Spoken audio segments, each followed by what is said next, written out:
করে না। আমরা যদি এখানে আসি উনি হুমকি দুমকি দেয়, উনি অস্ত্রের ভয় দেখায় সব সময়, যে মার্ডার করিয়া ফেলাম এই সেই হ্যান ত্যান।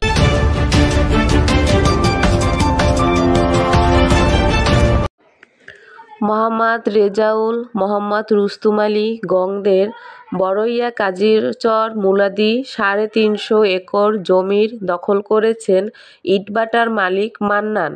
আওয়ামী লীগের এক নেতা ভূমিদস্যু সন্ত্রাসী বেশি শক্তি প্রয়োগকারী মান্নান অবৈধভাবে ইটের ভাটা করেন ৮ বছর যাবৎ।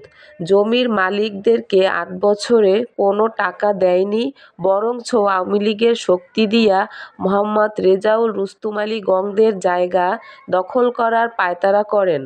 উক্ত ইটের ভাটা মালিক মান্নানের বিচারের দাবি জানান এলাকারবাসী। আসসালামু আলাইকুম। ওয়ালাইকুম আসসালাম। রেজাউল ভাই, জি, এই যে ইটের ভাটা, এই ইটের ভাটা সম্বন্ধে আওয়ামী লীগের নেতা আসে একসময় এই এলাকায় সবকিছু আপনাদের এই যে লোকগুলো আছে সব জায়গা আপনাদের দখল করে নিয়েছে, এটা ডিটেলস একটু বলেন আপনি।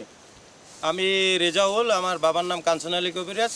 আমরা 6 ভাই, এর ভিতরে আমরা 5 ভাই প্রবাসী। জি জি, অর্থাৎ আমি নিজেও প্রবাসী, আমরা দেশে থাকি না। আমাদের এই জায়গা দিয়া এই সম্পত্তি আমাদের।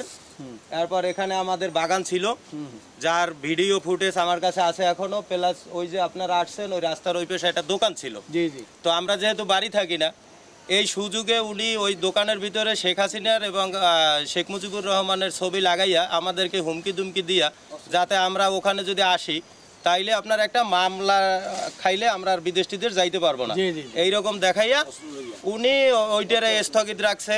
পরে আমরা থানায় গেছিলাম, কোনো শুরু পাই নাই। থানা থেকে যে পুলিশ আসছে ওই ফুটেজও আমাদের কাছে আছে। এখন এরপরে একসময় উনি এই ঘরটার, কিন্তু আমরা তখন কোনো ধরনের কোনো সহায়তা পাই নাই, কিন্তু ওনার সামনে এসে দাঁড়াইতেও আমরা পারি না। উনি তখন তো আপনার পেশি শক্তি দেখাইছে, শুধু পেশি শক্তি, এছাড়া আর কিছু না। এটা বিচার চান আপনার? আমরা অবশ্যই বিচার চাই। আর আমরা যেটা লোকমুখে শুনতেছি, ওনারা খালাতো বোন আছে এসপি, অর্থাৎ খুব সম্ভবত এডিশনাল এসপি, আমি শিওর জানি না, কিন্তু উনি হইলে সব কাঠের গোড়া, মানে কলকাঠি না রে, উনি পিছনে বসে আর ওনার জোর দেখাইয়া এইটা করে।